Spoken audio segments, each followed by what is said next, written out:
Olá, sejam todos muito bem-vindos a mais um episódio do nosso Procast, o podcast do Grupo ProScore. E hoje com esse convidado especial, um amicíssimo Hubert Krause.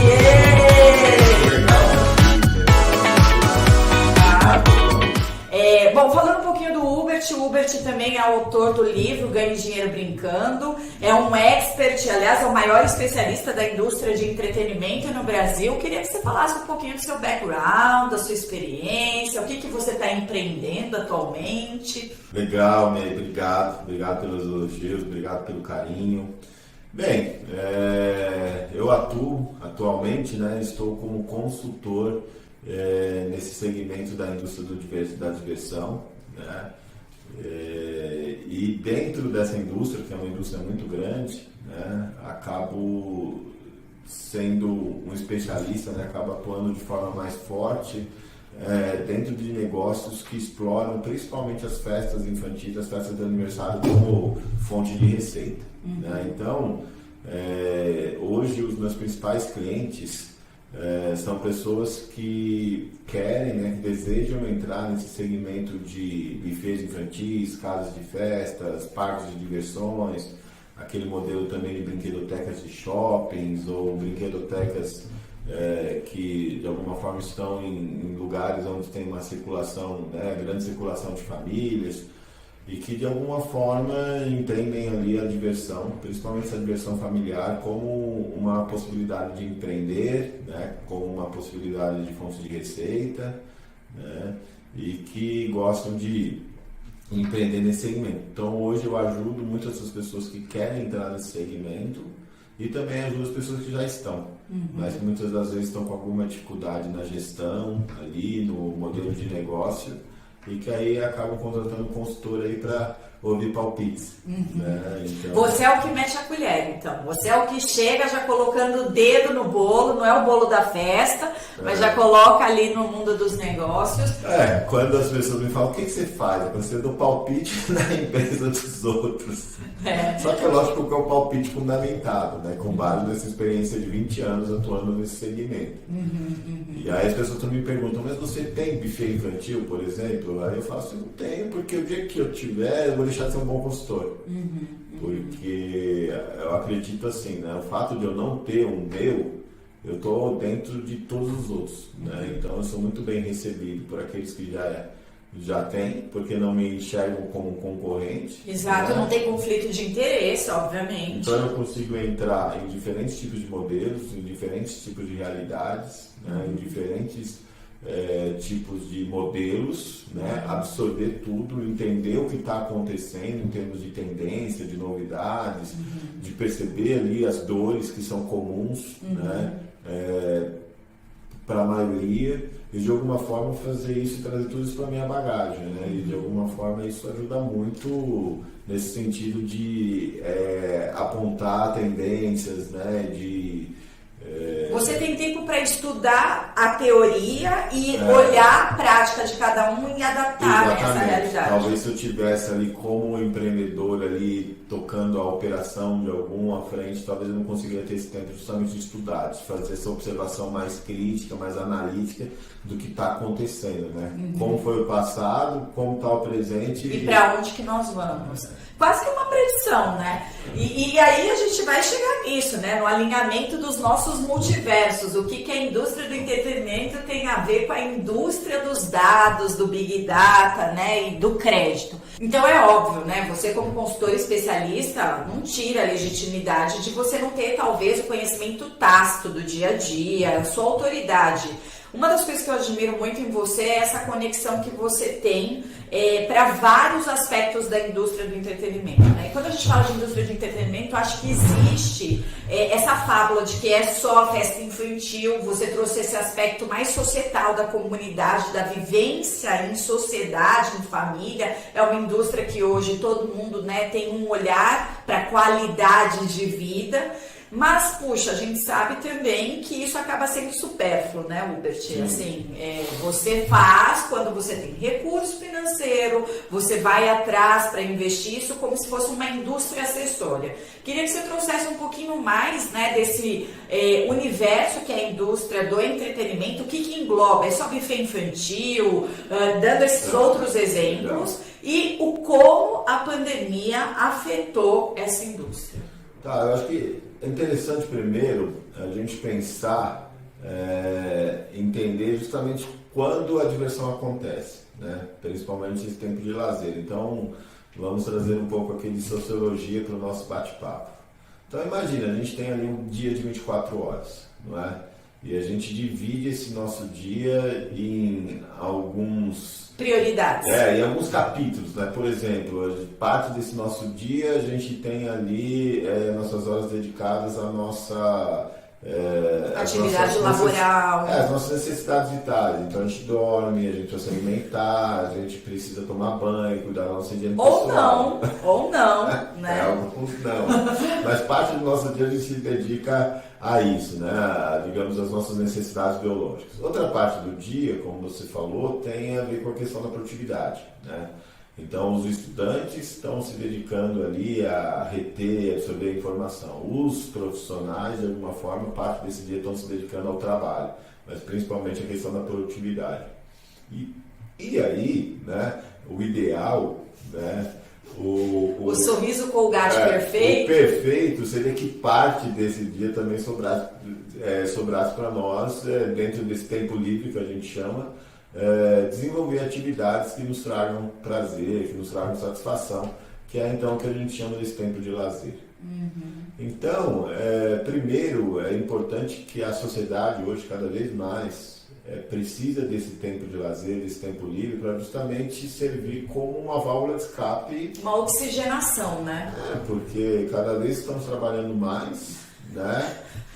Precisamos cada vez mais produzir mais e de forma mais eficiente, em menos tempo, e de alguma forma essa grande preocupação, né, essa necessidade de produzir nos faz com que muitas vezes esquecemos dessa parte do lazer e de repente quando a gente vê, a gente percebe-se doente, com burnout.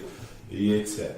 Então, o tempo de lazer e diversão vem principalmente como... Também tem uma questão terapêutica aí, na situação de vir como uma válvula de escape. Então, eu acho que hoje é imprescindível. Né? Então, a importância dessa questão do tempo de diversão, do lazer, é fundamental para todos nós. Ponto. Então, se existe, digamos, essa preocupação, a necessidade... E aí outras pessoas de um outro lado entendem isso como uma oportunidade de negócio, falam, poxa, então existe uma indústria aí. Porque existe de um lado pessoas que querem, existe a demanda, e existe de um outro lado pessoas que entendem isso como uma boa oportunidade para ofertar, rentabilizar e ganhar dinheiro com isso. Então, dentro, lógico, né, todas as faixas etárias querem se divertir. Isso, né? Eu ia te fazer essa pergunta, os diferentes tipos de lazer. Sim, a questão é que os interesses das atividades mudam. Então, lógico, crianças, a gente sabe que tem muito aquele interesse por atividades de desgaste, né? De movimentação, as crianças são muito enérgicas, querem gastar essa energia. E gostam... E o pai agradece, né? A mãe agradece. Porque depois vão dormir em paz, vão dormir de forma bem tranquila.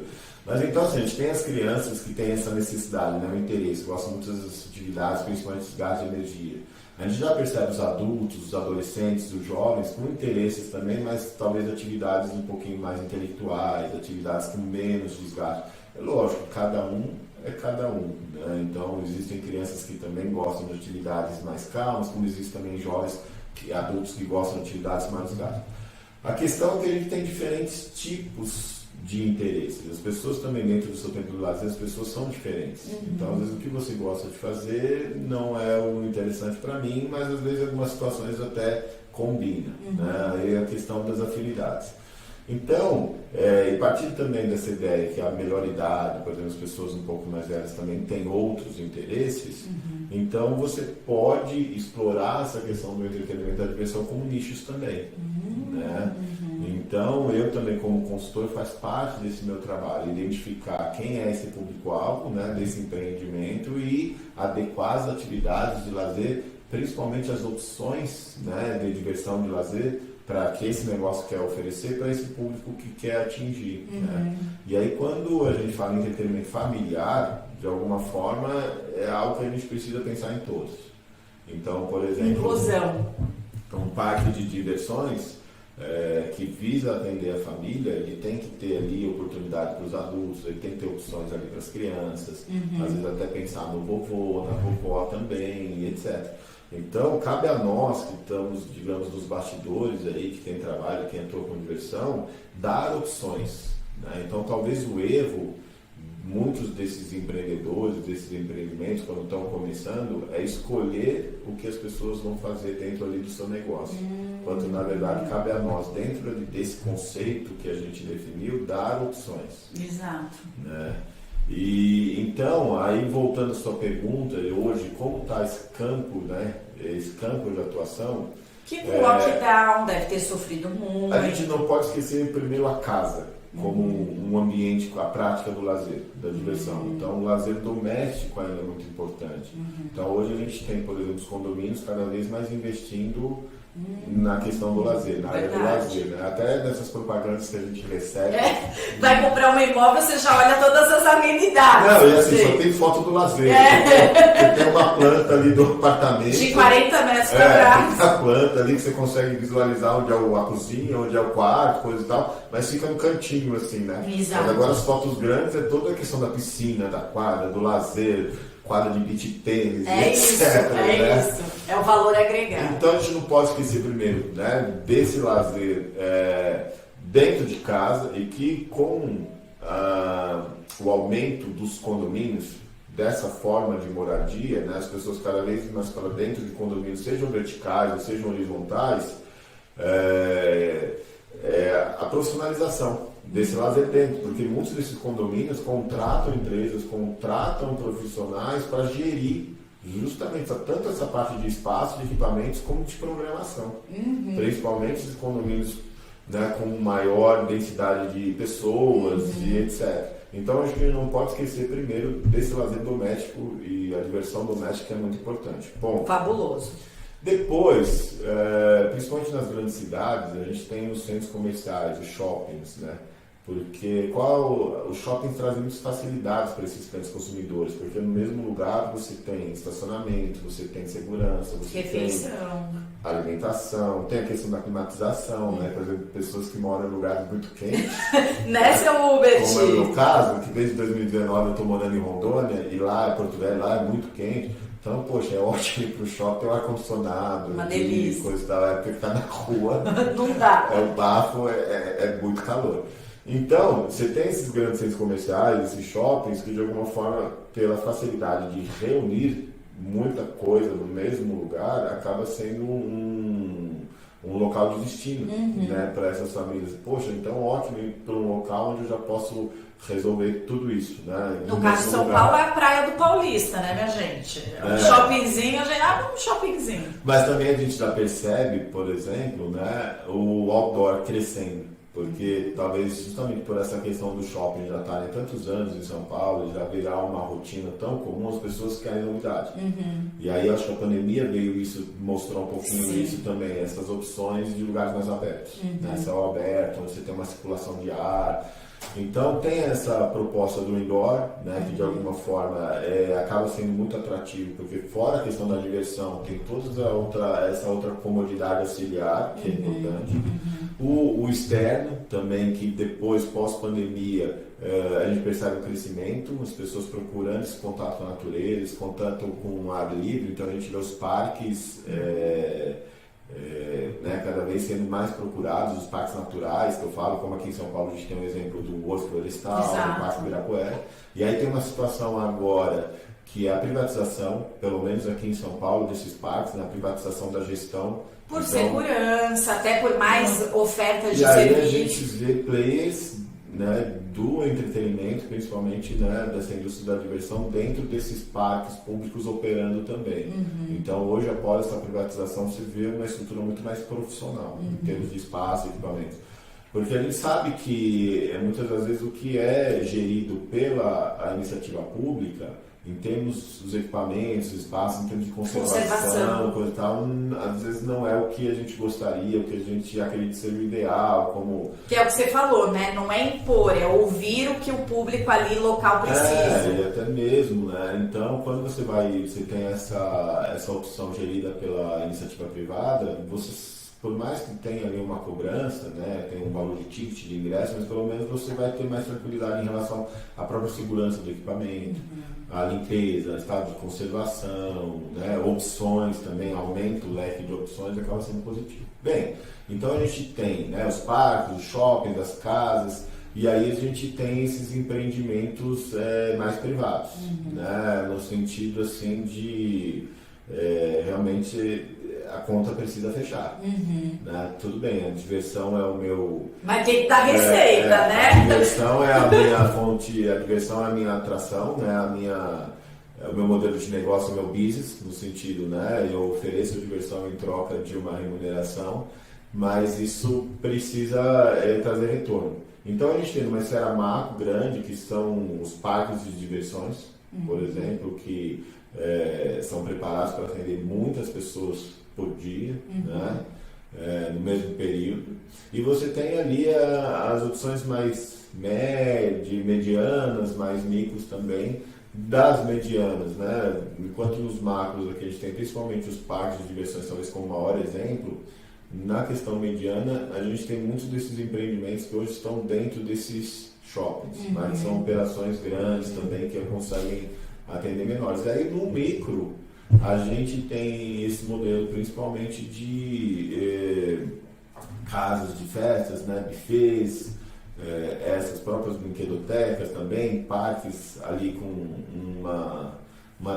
um tamanho, uma estrutura menor também, e que de alguma forma acabam, né, atendendo esse público familiar, principalmente as crianças. E aí isso muda muitas vezes diferente de cidade para cidade. Né? É isso que eu ia falar da regionalização, né? De repente, como você disse, né? No super calor eu prefiro ir ao shopping e talvez num lugar mais fresco eu prefiro ir num espaço outdoor e ter ali atividades que eu vou despender de energia.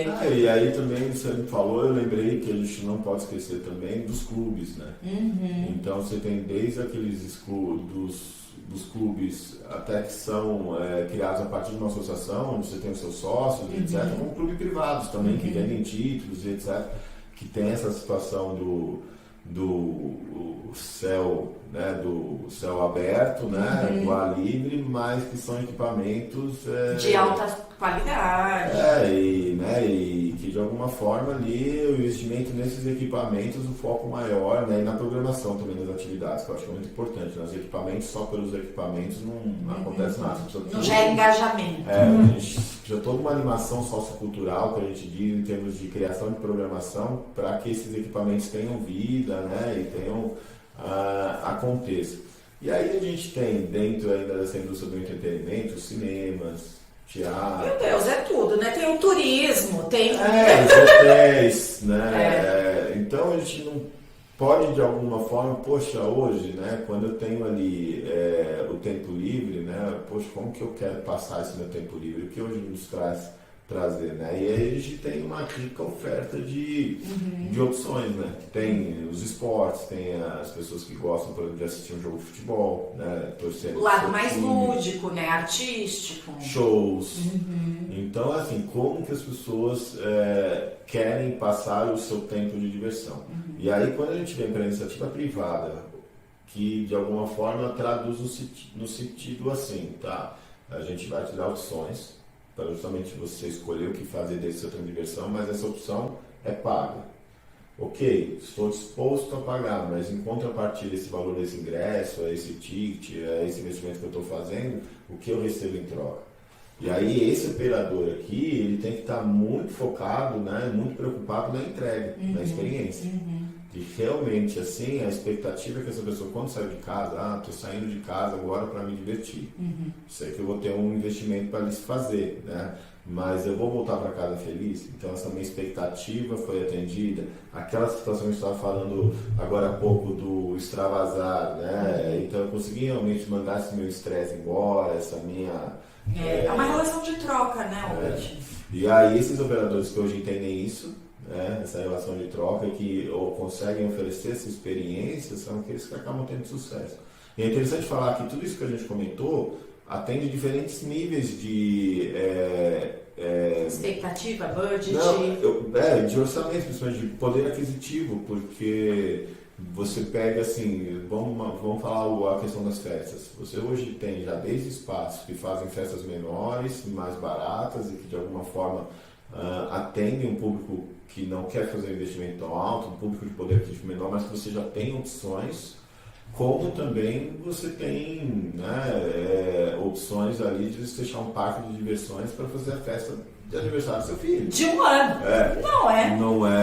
Não vai ser uma coisa barata, mas já existe essa possibilidade. Né? Então eu acho que a diversão, de alguma forma, como é algo que está dentro ali do ser humano, todos nós, né? A própria criança, né? Eu acho que a primeira coisa talvez que ela aprende é a brincar. Né? Então isso é algo que está dentro de nós. Então todos nós temos essas necessidades, né? E aí do outro lado existe toda essa indústria que vai atender, né? Mas em contrapartida de um investimento, né? E aí faz o negócio, as transações comerciais acontecerem. Nossa, gente, já saí aqui rememorando, não vamos deixar nossa criança morrer, né? Vamos investir no lazer. E é verdade isso, né? Porque a gente vê cada vez mais essa indústria se ampliando quando a gente fala sobre o aspecto de qualidade de vida, né? Como que eu consigo equilibrar o meu dia a dia. Tem aí o que a gente acabou não abordando, mas a questão da indústria pet, que acaba tendo, né, uma convergência, os novos filhos, né, da sociedade moderna ou de uma sociedade mais líquida, que você também investe dinheiro porque você quer ter esse bem-estar, né? De toda forma, eu imagino que a pandemia acabou assolando muitos negócios. Claro, a gente percebeu isso na economia mundial também, não é só aqui no caso do Brasil. Para esse setor foi cruel, né? Foi cruel, você teve o primeiro setor a fechar e o último setor a voltar, né? Porque tem toda essa questão do distanciamento, da segurança. Será que eu posso realmente ir? Vou expor o meu filho? Vou expor o meu vovô, minha vovó, enfim. E como que estamos hoje, né? Então, pensando de 2020 para 2022, você viu muitas empresas, porque acredito que muitas delas eram seus clientes, então você deve ter recebido várias más notícias, ao longo do caminho. Você mesmo que fez para se reinventar e o como estamos agora, né? Estamos num processo de retomada realmente, mudou, pivotou o modelo de negócio. Claro, a gente está falando talvez um pouco mais da especificidade do seu nicho, que é essa questão de festas infantis, né, e buffets e tudo mais, mas ampliando um pouco, porque o Hubert, viu, gente, para quem não sabe, esse especialista aqui, ele dá show em grandes parques de diversões, tá? Ele traz o estudo também de movimentos globais para aplicar localmente, o jeito de encantar o cliente, o famoso jeito Disney. O Hubert também é um grande especialista nisso. Como que você percebeu essa mudança? Porque a sociedade mudou a mentalidade de consumir também, né? Então, queria que você falasse um pouquinho disso. Vou falar um pouco, uma frase que eu acho que foi clichê nessa pandemia, mas que não deixa de ser verdade, né? Todo mundo aprendeu a dirigir com o carro andando. Então, acho que a nossa indústria, o nosso setor não foi diferente. Quando saiu ali a informação de isolamento, coisa e tal, eu confesso que eu acho que muitas outras pessoas também no setor não imaginavam que o negócio ia estender tanto, né? Então, no primeiro momento, beleza, ok, daqui 15 dias... Vai abrir de novo. Daqui 2 meses vai ter vacina. E, de repente, assim, a gente se viu... a gente se viu com um grande problema nas costas, principalmente, né, por causa da descapitalização. O que aconteceu, né? A receita parou, né? Você, com a operação fechada, os clientes sumiram, né? Compreensível. Então você Cancelamento de festa, de você contrato, teve assim, né? essa situação, primeiro, a parada de receita, né, de entradas, aí você teve essa situação dos cancelamentos, quando o negócio começou a se estender, que realmente as perspectivas foram ficando cada vez mais desanimadoras, no sentido do retorno da atividade, da operação da economia, aconteceram esses cancelamentos e etc. Essas devoluções. Então a previsão de receita realocada já assumiu também. Essas devoluções também começaram a acontecer. E aí, o que a gente percebe, assim, principalmente dentro desse segmento onde eu tenho uma atuação mais profunda, mais constante, que é esse segmento de buffets, de festas, de eventos, parques e shoppings, a gente percebeu que grande parte desses empreendimentos, talvez a maioria, estejam dentro de imóveis de médio a grande porte. Né? E aí o IPTU não para, né? O IPTU não para. Isso, exatamente. As despesas fixas, principalmente infladas pela questão do aluguel, IPTU, coisa e tal, essas não pararam. Não foram todos os donos de imóveis que entenderam que não eram todos os donos de empreendimentos que eram proprietários dos seus imóveis. Então, grande parte ainda tem essa questão do contrato de aluguel, dessa relação de aluguel, e isso a gente sabe que foi um problema muito forte. Também a questão ali da descapitalização, no sentido de desligar pessoas, quando você percebeu que estender. E aí você teve que... E é um custo, né? Porque mesmo que você tenha um trabalho terceirizado, ok, mas para aqueles que são compromissados via CLT, é um custo desligar. E aí você teve que ter esse investimento, desligamento de pessoas, de equipes, principalmente aluguel, que nem todos, como eu falei, proprietários foram... tiveram empatia com seus inquilinos. Talvez também por uma necessidade, também precisavam ali daquele recurso da receita ali para sobreviver e pagar ali as suas contas. Mas isso foi um problema muito sério, né? E aí que o grande, talvez, maior dor de cabeça, assim, para os empreendedores dentro desse segmento foi justamente essa coisa da descapitalização, né? De repente ver a receita parar de entrar completamente, mas as despesas não. Beleza. E aí, durante a pandemia, quando a gente tem flexibilidade, digamos assim, porque a gente teve várias fases, né? Lockdown total, depois a reabertura, etc. Esse segmento foi o que o último voltou, né? Foi o primeiro a fechar lá atrás e o último a voltar. Mas quando ele começa a voltar, com essas restrições, a gente percebe um público ainda, consumidor, muito com medo, com muito receio. Será que está higienizado? Será Medo que é seguro? de contaminação, medo da repercussão negativa que poderia estar. Então, por exemplo, né, a questão das festas. Eu vou lá e contrato uma festa e realizo uma festa ainda nesse período de incertezas. Como que será os meus amigos, os meus... Aí também a marca, né? Aí eu fui lá, peguei Covid lá, hein? Então, você está... exatamente como você está pensando, as pessoas também pensaram, né, nessa época. Então, mesmo às vezes ali já autorizado a trabalhar, ainda você tinha esse receio por parte dos clientes muito forte, né? Receio também às vezes, porque na televisão, né, na mídia de forma geral, se falava muito do fechamento das empresas dentro desse segmento ao longo desse período. E aí isso também causou um medo nas pessoas, assim, no sentido, mas será que eu vou lá, compro uma festa, por exemplo, pago antecipado, e será que realmente a empresa vai existir até a data dessa festa? Exato. Você trabalha com isso, acho que você consegue. E eu vi, né, um estudo da ProScott saiu, né, em 2020 e 2021, mostrava, obviamente, encolhimento de várias empresas. Por outro lado, havia uma abertura de empresas para alimentos e bebidas, porque todo mundo começou a querer ter o lazer dentro de casa, considerando que a gente quer ter conforto, comida de conforto.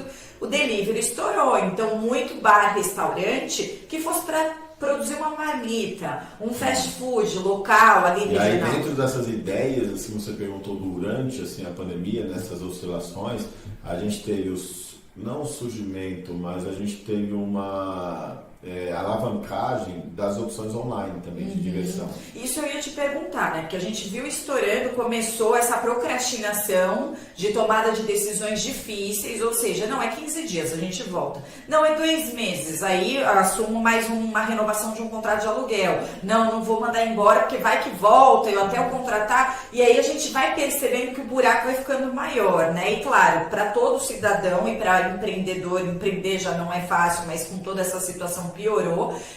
A gente viu uma indústria se reinventar, que foi as lives, o QR Code nas lives.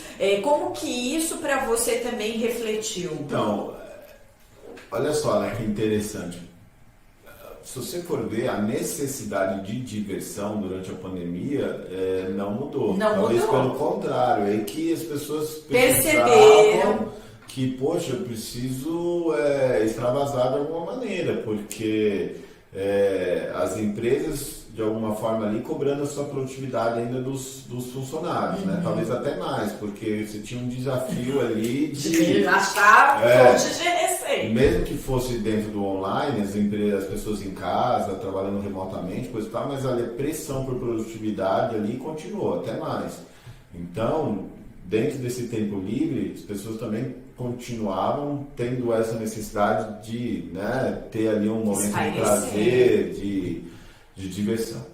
E aí, você tem que criar as opções, como eu falei, né? Cabe a nós, profissionais que estão nesse segmento, dar opções. Então, quais as opções que nós vamos dar para essas pessoas nesse tempo? E aí a gente tinha essa limitação de não pode sair de casa, a limitação que não pode ter contato com outras pessoas, então foi restringindo, né? E cada vez aumentando maior nosso desafio. E aí, por exemplo, no segmento infantil, muitas dessas empresas que ofereciam esse trabalho de recreação e entretenimento na casa das pessoas, que eram, digamos, esse trabalho delivery, iam até onde, né, a sua necessidade estava, essas empresas começaram também a se reinventar no sentido de fazer esse conteúdo online. Poxa, então a gente consegue fazer brincadeira com as crianças através do Zoom, né? Ou dessas outras plataformas. Isso foi interessante porque começou a acontecer uma integração, às vezes até de crianças com os países. Então, às vezes, numa mesma sala, numa mesma brincadeira... Um evento ali de recreação. Tinham crianças de diferentes partes do mundo. Então, abriu para novas possibilidades que até então, talvez, nunca se tinha imaginado. E aí, uma exchange cultural fantástica. Esses outros próprios parques, esses empreendimentos maiores que realmente estão dentro de shoppings, né, que trabalham com um grande número de pessoas ao mesmo tempo, precisaram se preocupar muito com o posicionamento das suas marcas na rede, né? Já os grandes operadores, né, durante a pandemia, principalmente essa fase de isolamento, eles entendiam que não tinham outras ações menores, pequenas, que eles poderiam fazer que pudesse trazer faturamento. Ou qualquer ação que pudesse trazer faturamento ia ser muito aquém do que realmente eles tinham antes, do que eles precisavam ali para chegar ao seu ponto de equilíbrio.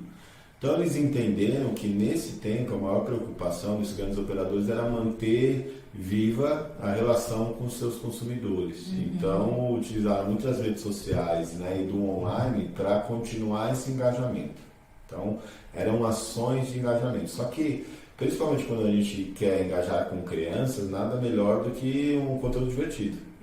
Então a gente percebe esses parques propondo opções de diversão, mas dentro da rede, né? Dentro da internet, para manter esse engajamento. Bom, e aí depois agora nessa fase de retomada, quando a gente já percebe a reabertura das operações, hoje a gente constata uma demanda reprimida, né? Então aquela expectativa que se tinha quando fechou tudo, né, hoje a gente percebe, né, essa situação de o pessoal ficou muito tempo fechado, muito tempo reservado, muito tempo com vontade, mas segurando, e agora que liberou, a gente percebe essa situação no mercado. E a maior reclamação que eu tenho, né, desses meus clientes, dessas pessoas que eu tenho relacionamento que fazem essa operação, principalmente aqueles que trabalham com festas e eventos, é a falta de data.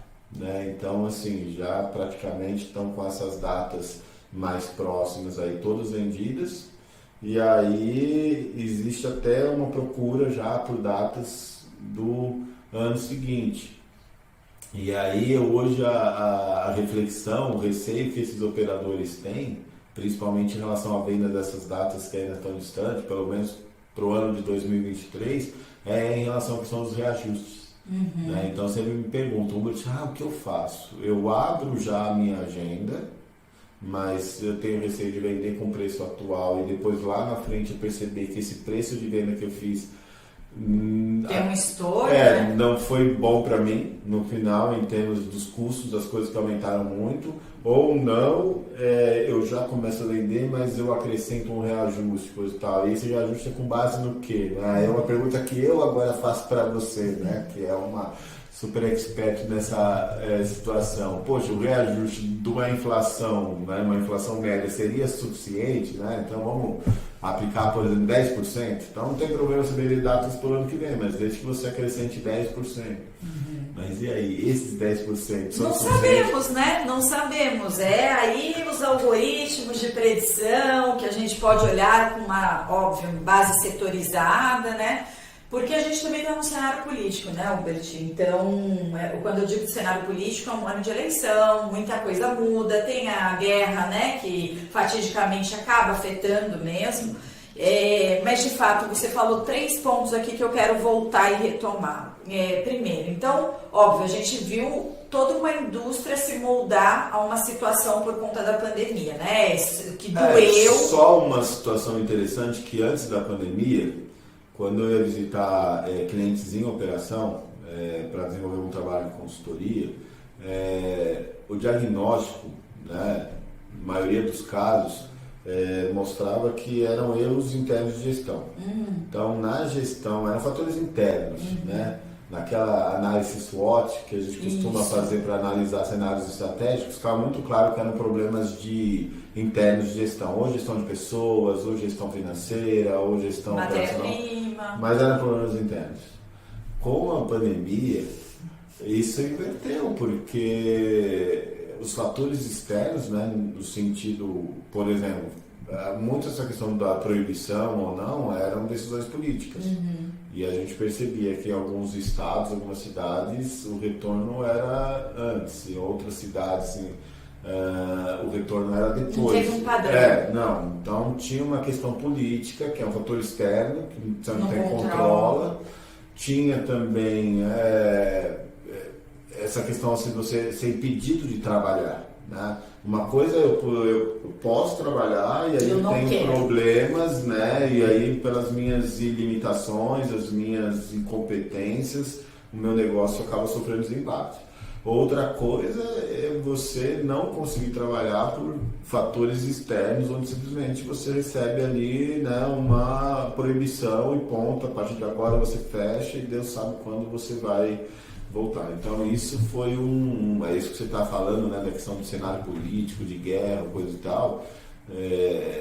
Nunca os fatores externos foram tão influentes, né, tão determinantes no desenvolvimento da operação do negócio, né, principalmente acho que na saúde financeira. Né? Isso para tudo, né? E aí, voltando no ponto, era exatamente isso. Teve toda uma remodelagem, né, sobre como me posicionar, como ofertar, como gerar receita de uma forma diferente. Então, a minha primeira pergunta nesse sentido seria, nessa retomada, que a gente vê uma demanda reprimida, que, né, não sei qual que vai ser o preço praticado para daqui 9 meses, enfim.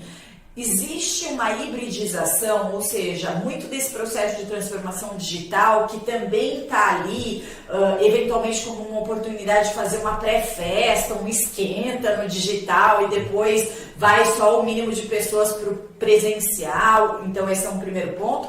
Quando a gente fala de dor reprimida, né, essa vontade, é uma questão muito do ser humano mesmo, a gente pendula muito, né, quando você tem um processo de impedimento, você quer ir para um processo de liberdade para compensar esse tempo, e o que eu ia te perguntar o povo está querendo mesmo, né, todo tipo de consumo?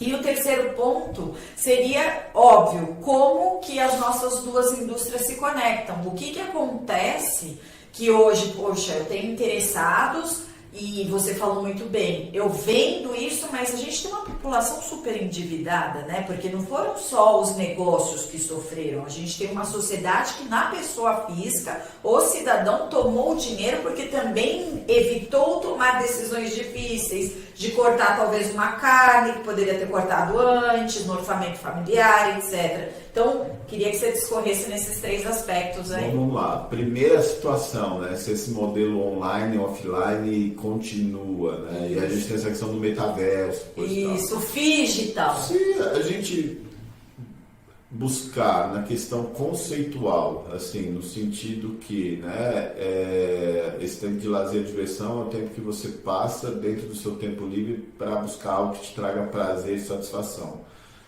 Hoje já existem inúmeras opções de diversão dentro desse mundo online que me tragam prazer, que me satisfazem. Então, atendem a premissa básica.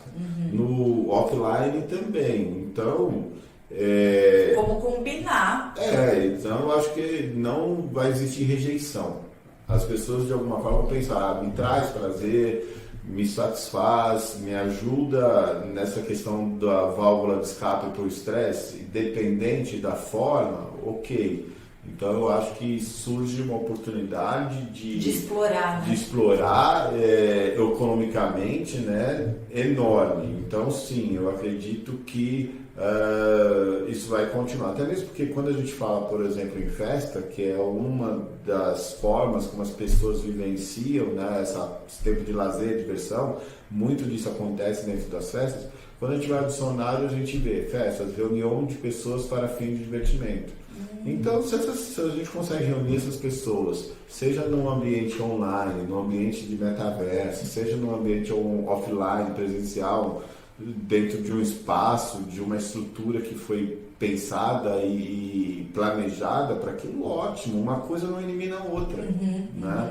Então hoje, por exemplo, a gente já tem assim, situações em festas, onde uma festa presencial, onde está acontecendo uma festa infantil ou um casamento num espaço, e ali você tem uma televisão, você tem um notebook ali conectado a uma dessas plataformas de teleconferências, aonde o anfitrião ali da festa, né, o pai, a mãe do aniversariante, ou então os noivos, disponibilizam link para todos aqueles convidados, para todos os amigos. Então quem não pôde ver, entra naquele determinado dia, naquele determinado horário que a festa está acontecendo, entra no link que você vai ter uma visão geral do que está rolando. E tempos em tempos o aniversariante vai lá e dá um tchau pro pessoal que está na câmera, os noivos vão lá e dão um tchau para quem está na câmera. O espaço geofísico aí. E aí entender, principalmente, que eu acho que uma coisa não elimina a outra, elas se complementam. No fim, qual é o objetivo? Não é que a gente tenha ali momentos de diversão, que a gente tenha pílulas, né, doses ali de emoção, de emoções positivas, né? Como o prazer, como a satisfação, né? A diversão. Então, acho que isso, beleza, a primeira pergunta, né? A segunda pergunta foi... reprimido, que a galera agora, não, vamos, tô com sede, fiquei muito tempo em casa, não tenho agenda, e a história do pêndulo da sociedade, né? Então, o que você percebe que tem sede? É sede de festa? É sede, ou é sede das duas coisas? Eu acho que as pessoas estavam com sede principalmente do contato presencial. Sabe? Acho que tem um exemplo isso que ilustra, você vai concordar comigo. Antes, né, da pandemia, era muito natural a gente chegar, conhecer uma pessoa e dar um beijinho, um abraço, né? Eu sou pegajosa, né, Hubert? Que eu já chego a abraçar. Mas hoje fica aquela situação estranha. Você faz assim, você não sabe o que dá a mão, você dá beijo. É como se a gente tivesse que reaprender, né? Isso, né? A socializar. E só pelo cumprimento hoje a gente já tem ali uma situação que nos traz diferentes reflexões, né? Olha como nós mudamos a nossa vida, né? Como a gente, o que a gente abriu mão da coisa talvez mais natural possível. Verdade. Né? Que é essa questão do relacionamento, do contato. Então eu acho que principalmente as pessoas estavam com sede justamente dessa construção dos relacionamentos, né? Principalmente desse encontro presencial, né? Nós, seres humanos, essa troca física, fomos feitos para viver em sociedade, né? Principalmente ter esse contato. Você pode ver até a reprodução, né? Como é a reprodução humana. Precisa desse contato físico. Então, se não existe esse contato físico, a humanidade não existiria. Então, só para a questão da mãe natureza, dessa questão da natureza, eu acho que isso fica muito claro. Então, existia essa sede sim, principalmente desse contato presencial e principalmente de ter momentos, oportunidades onde realmente a gente pudesse esquecer trabalho, pudesse esquecer guerra, pudesse esquecer economia, eleição, justamente tudo isso para extravasar, né? Principalmente todos esses problemas, essas emoções negativas e nos abrir, nos permitir a receber ali essas oportunidades positivas e essas emoções positivas. Então acho que isso é a minha visão, é como responderia, né? As pessoas principalmente estavam com sede de ter essas oportunidades para viver esses momentos prazerosos novamente. E aí o superendividamento seria o terceiro ponto que eu questionei, né? Claro. O que a indústria faz para prevenir possíveis inadimplências, visto que, claro, todo negócio precisa de base de dados, todo negócio precisa entender o seu posicionamento, cada empresário, cada empresa tem um apetite de risco diferente, tem o tamanho de bolso diferente. Então, porque essa indústria, como todas as outras, precisa otimizar os seus recursos, né? E aí, nesse cenário da indústria da diversão, que eu percebo com feedback em relação aos meus clientes, estando ali dentro do negócio deles, entendendo as dores, que justamente a pandemia provocou essa demanda reprimida. Então, o que acontece? Todos os operadores estão com muito leads, que são aquelas pessoas interessadas ali no teu negócio. Entretanto, justamente por essa condição financeira e inúmeras outras condições que influenciam na decisão da compra, que é desde poder aquisitivo, desde localização, desde disponibilidade, se você tem realmente aquilo que eu procuro, sinergia entre todas essas situações, fazem com que muitas das vezes quem está ali no time, nos bastidores da empresa, que precisa fazer a conversão desses leads, se perde. Porque se o problema não é lead, no sentido de pessoas interessadas no que eu ofereço existe, porque todo mundo quer, mas eu tenho que entender desses leads, quem realmente tem potencial para converter e quem não tem. Porque senão às vezes eu tenho ali um time de vendas, por exemplo, que fica muito dedicado, que direciona muita energia para um público ali que dificilmente vai converter. Agora, se eu tivesse essa informação, que é onde nossas empresas, onde nossas indústrias se conectam, porque você tem essa inteligência.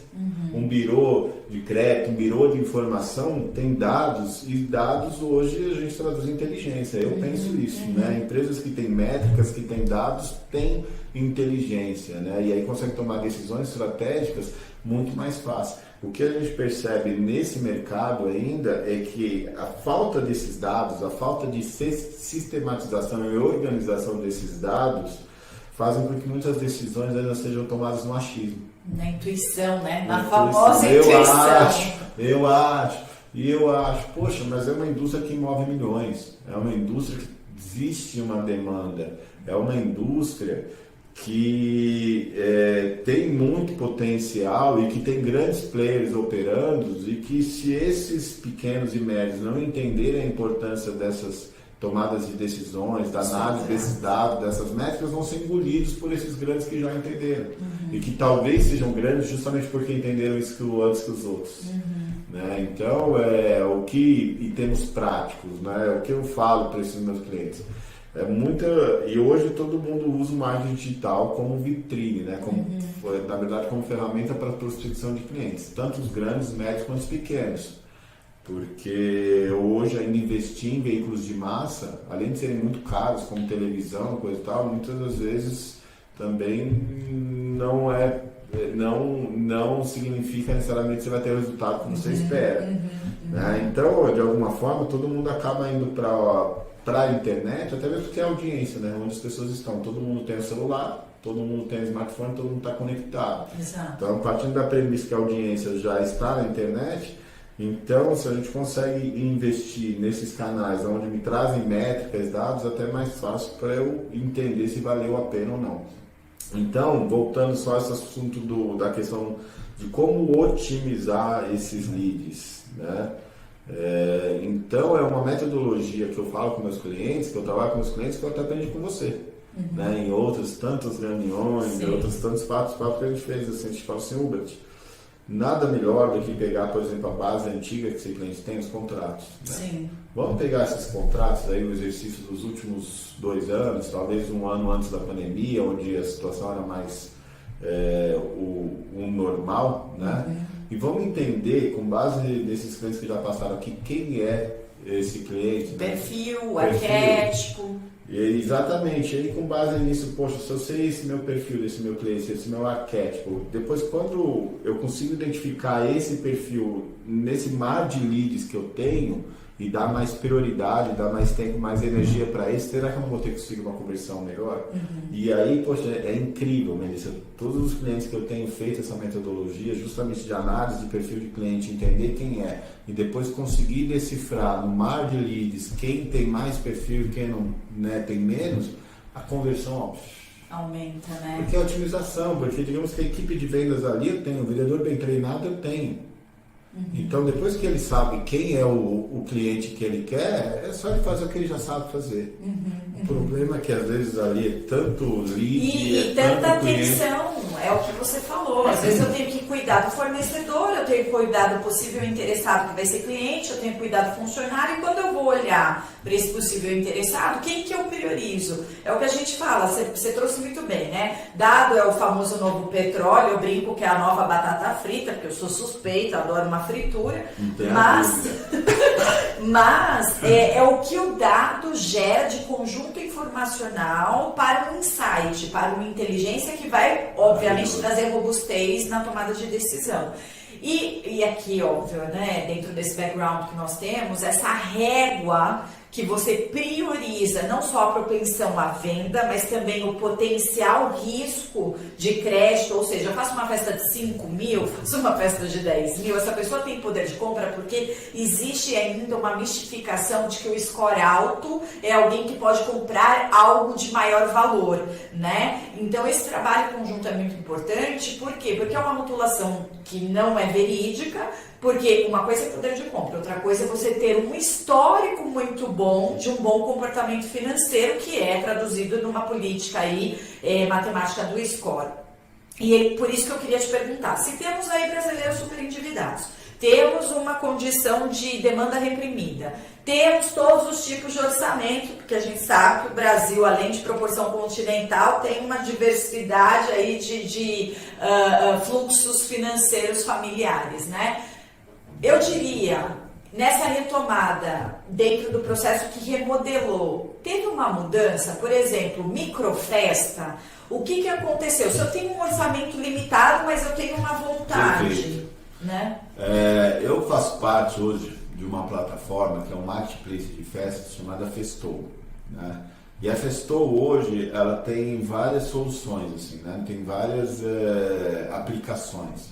Mas uma delas é a festa compartilhada. E aí a festa compartilhada eu acho que resume e traduz perfeitamente esse exemplo que você falou da microfesta. Então o que se percebeu, tá? Vamos primeiro analisar o comportamento do consumidor, tá? Em relação a festas, por exemplo, pós-pandemia. Aglomeração de pessoas não é tão legal, então, poxa, talvez eu consiga uma alternativa, aglomerar menos pessoas, melhor. Então, o que isso quer dizer na prática? Festas, de alguma forma, a procura por número de convidados nas festas diminui. Porque é uma forma... Festas menores, né? É uma forma de aglomerar menos pessoas. Aí, com essa questão toda que você falou da economia, da desaceleração da economia e etc., as pessoas querem gastar menos. Não querem deixar de fazer, porque é importante para a nossa família, é importante para a criança, principalmente no caso das festas infantis, né? É muito importante para a criança, é importante para a família, não quero deixar de fazer, mas eu consigo talvez fazer uma coisa menor. Convidar menos pessoas, selecionar melhores as pessoas que eu vou trazer. Então eu quero fazer uma experiência melhor para menos pessoas do que uma experiência mediana para massificar, né? Então esse é o comportamento do cliente, a gente percebe. Agora do outro lado também tem o operador. Então eu tenho um exemplo clássico até do Marcelo, que é o fundador dessa plataforma onde eu faço parte, e ele tem uma rede de casas de festas, e aí em um determinado momento ele percebeu a seguinte situação: ele recebia cerca de 1.000 solicitações de orçamento por mês. Leads, né? Só que desses 1.000 orçamentos, 800 desses leads estavam dispostos a investir até o valor de R$3.500. Só que as festas ali nas unidades dele iniciavam em 6.000, 6.500. Então o que acontecia? Esses 800 clientes ele já perdia, logo de cara. Porque não tinha elegibilidade. Não tinha produto, não tinha serviço e festa para vender essas pessoas. Então é como um avião que toda vez decola com vários assentos vazios. Né? O ideal é que o avião sempre, toda viagem que o avião faça, ele vá lotado, ele vá na sua capacidade máxima. Como ideal seria das indústrias também, né? As indústrias rodando com a sua capacidade máxima. E acontecia isso com os bufês dele, assim, muitas das vezes fazendo operação, fazendo festas, mas sempre com uma capacidade bem menor do que realmente ele poderia atender, né? Então, poxa, mas entendendo, aí nasce a inovação, né? A partir da observação do comportamento das pessoas. E aí, olhando de fora, se percebe, nossa, existe aqui uma demanda que procura festas menores e que muitas das vezes esses espaços que hoje realizavam festas são engessados, exigiam um número mínimo, coisa e tal, que estava bem diferente do que essas pessoas queriam, né? Imaginavam. Como também existia ali uma capacidade ociosa, né? Então como que eu posso fazer uma situação onde eu consiga reunir diferentes interesses, né? Diminuir os conflitos, né? De interesses entre quem procura e quem oferta, e qual produto então que eu poderia criar, né? Para oferecer alguma coisa para esse mercado que até mesmo eu estava perdendo por não ter produto ou serviço. E aí nasce então a ideia da festa compartilhada. Se você for ver, é um modelo de festa super comum já em aqueles operadores, principalmente de shoppings, restaurantes, pizzaria, provavelmente talvez na sua infância. Ai, eu lembro, eu adorava quando assim, né, não quero citar nomes, mas já... Jack in the Box, que nem tá mais no país aí, né? Mas eu também adorava que você ia lá fazer no fast food, a festinha com outras crianças. E assim, você tinha essa mesa ali, onde você fazia sua refeição, o seu bolo, mas a área de brinquedos era uma área compartilhada. E aí o brasileiro sempre entendeu isso, aceitou isso muito bem, principalmente nesses parques mais públicos, esses restaurantes, coisa e tal. No caso das casas de festa, talvez por nascerem atendendo uma demanda de festa exclusiva, durante o processo ficou mais difícil fazer essa quebra de paradigma.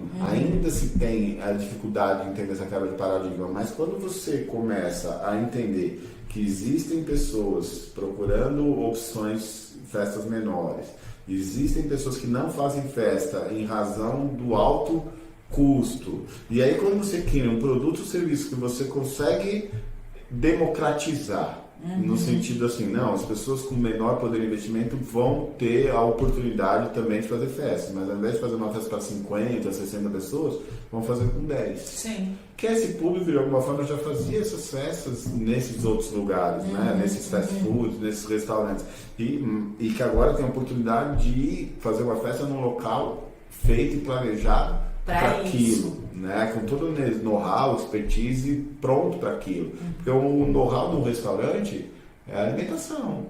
A festa acaba sendo secundária e terciária. Você pode ver que muitas das vezes acontecem problemas ali, né? Às vezes os clientes se frustram justamente porque a entrega não é tão boa como poderia, porque não é o negócio principal. Mas resolve se fazer como talvez um complemento de receita, né, coisa e tal. Quando você vai para um empreendimento específico, tem todo o know-how, expertise, coisa e tal, a tendência é que aqui funciona muito bem. Então você pega esse público que agora tem condições de fazer, né? Existe a possibilidade com aquele que procura também uma outra alternativa, uma coisa menor, poxa, você tem um match aí bem legal. E um empreendimento também, um operador que seja disposto a fazer isso também, né? Ter ali umas pequenas adaptações, mas que é extremamente viável. E aí quando acontece essa equação, dá muito certo, é bom para todo mundo.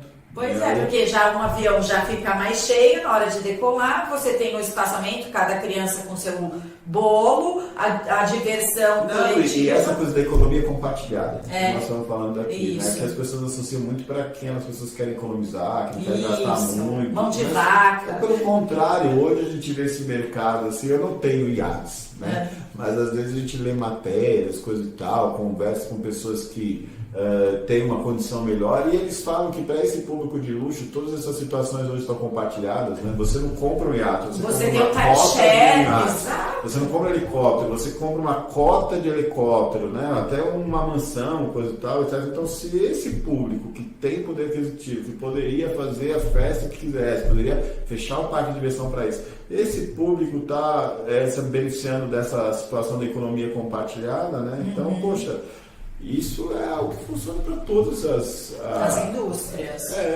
Essa cultura, né? Então é uma coisa que a gente começa a perceber também, aí nascem o quê? As fintechs. Né? Eu ia te perguntar isso. O que são as fintechs? São essas empresas que hoje exploram essa questão, né, da diversão. Quando eu falo explorar, é sempre no bom sentido, né? Como entender isso como um negócio, que existe uma transação comercial, né?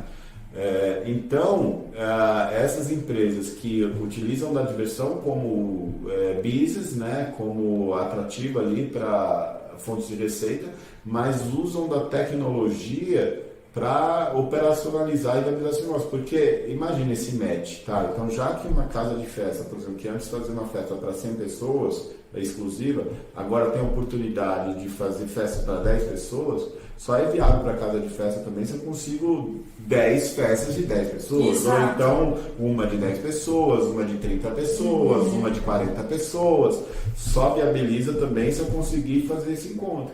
E aí existe ferramenta melhor do que a tecnologia para conseguir fazer esse match, de aproximar essas pessoas com interesses comuns, porque se fosse fazer de forma talvez analógica, né, eu teria que pegar o telefone, ligar, descobrir as pessoas que têm interesse em fazer festas, depois descobrir aonde, quanto gastar. Imagina o tempo que isso me demandaria, sendo que às vezes ali por 3, 4 cliques você já tem a distância ali do que são os interesses em comum para uma mesma data, para o mesmo poder de compra, enfim. E aí a tecnologia, a plataforma, na verdade, é um grande marketplace, como eu falei. Então a gente tem um background, né, investimento em marketing digital, principalmente para a captação desses leads, com base na nossa persona, onde a gente consegue já identificar esses perfis. Então depois, quando a gente tem a oferta das festas, coisa e tal, etc., é muito mais fácil fazer esse match.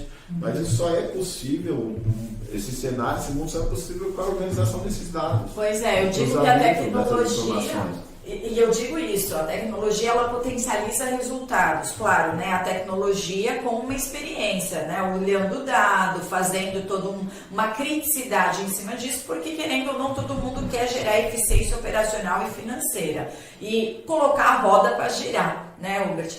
Bom, estamos chegando quase aqui no final do nosso bate-papo, que... Olha, é o primeiro, né? É o primeiro, vou fazer lá. Não, porque assim, é muita coisa. Você depois vai no meu podcast. Ó, gente, inclusive, eu vou deixar depois aqui as indicações para seguir. Você já quer fazer o seu jabá? O podcast chama Podcast Entreter. Então é no meu canal do YouTube, que é Consultoria da Diversão. Aí. E assim, até eu ia te perguntar isso, a gente está chegando nesse, né, finalzinho aqui. Eu sei que você também já está aí para lançar mais um livro, né? Que você ficou nessa pandemia. Quando que a gente espera essa novidade aí? Vai demorar um pouquinho ainda, não é tão simples assim, porque a gente começa a escrever, aí depois tem outro insight, e aí quando a gente vê toma uma proporção muito maior. Mas assim, o que eu posso dar de spoiler, eu ainda não posso prometer prazo, nada, porque ainda está bem numa fase ainda de construção. De curadoria, né? De curadoria ainda. Então assim, mas o que eu posso adiantar, que foi a minha reflexão, principalmente durante a pandemia também, a pergunta é, será que a diversão, né, a gente pode provocar ela de forma intencional? Ou vamos ser sempre reféns de uma diversão espontânea? Né? Então, nesse nosso bate-papo, eu tenho que esperar uma situação que possa vir a acontecer no nosso bate-papo, que me provoque ali uma sensação, uma emoção de diversão, ou aqui, intencionalmente, assim, eu posso já arquitetar uma situação dessa e provocar para que isso aconteça. E depois, eu sabendo disso e como fazer, colocar isso em diferentes momentos da nossa vida cotidiana, principalmente naquelas tarefas que a gente precisa fazer, mas que a gente acha chato. Pois é, de repente, né, uma gamificação ao longo das minhas responsabilidades. Você até falou do meta. Olha, eu acho que dá pra gente fazer bem uns 4 episódios, né, pessoal? Então, se vocês gostaram desse episódio, também deixe seu like aqui no nosso canal do YouTube. Se você tá no agregador da sua predileção, então também deixa aí os comentários. Tragam perguntas que a gente pode responder nas nossas redes sociais aqui, né, seu Hubert? Esse engajamento é fundamental, assim, né? Então é muito importante. Então é isso, assim, essa minha reflexão, esse meu próximo trabalho do livro vem para mostrar como fazer, né? Como trazer um pouquinho mais de diversão para o nosso dia a dia. Eu gostei muito de aprender mais sobre essa indústria das fintechs agora, né, que está nascendo. A gente costuma dizer aqui, né, o que é tech, o Score conecta, não é mesmo?